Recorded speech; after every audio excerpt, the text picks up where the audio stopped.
exposed.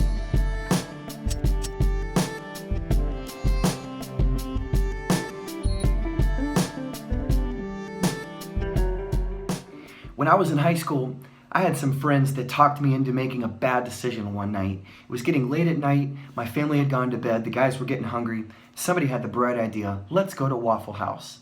So we took my mom's keys, we took her car out for a little joyride. Got her car out into the street and off into the darkness. We went to the nearest Waffle House where we gorged ourselves on nasty food. We came back home at about 4 in the morning, and as we got out in front of my house, I could see that the lights were on inside.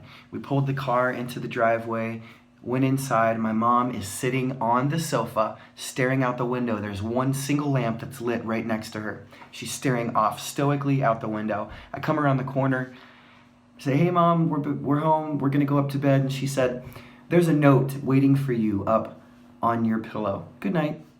And she turned off her lamp and went to bed. I'm not gonna tell you what the note said, but long story short is, she had way more mercy on me than she should have. Because according to the law, according to the rules in my house, I should have been grounded, and I was. I should have been busted. She could have kicked me out of the house. She might have killed me, but she didn't. In the gospel this coming Sunday, there's a woman caught in the act of adultery.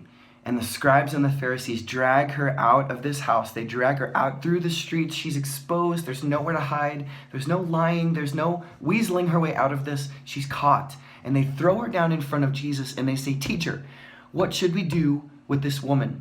According to the law, she should have been stoned to death. According to the law, she should have lost her life in the streets of that town.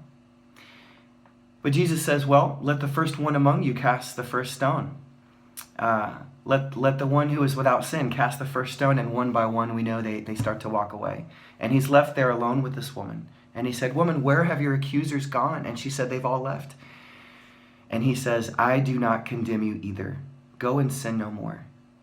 And what's really awesome and scandalous and powerful about this story is that according to justice, she should have been punished. But Jesus waits until this woman is at her lowest moment. She is humiliated, she's embarrassed, and there's no getting out of this. And that is precisely the moment that he is able to show her the mercy of God. Sometimes I think as Christians, we grow up with a sense that Jesus is just waiting to catch us, in the act of sin, fill in the blank, in the act of whatever sin we struggle with, so that he can say, I told you, I knew you were weak, I knew you were sinful, and now I can condemn you.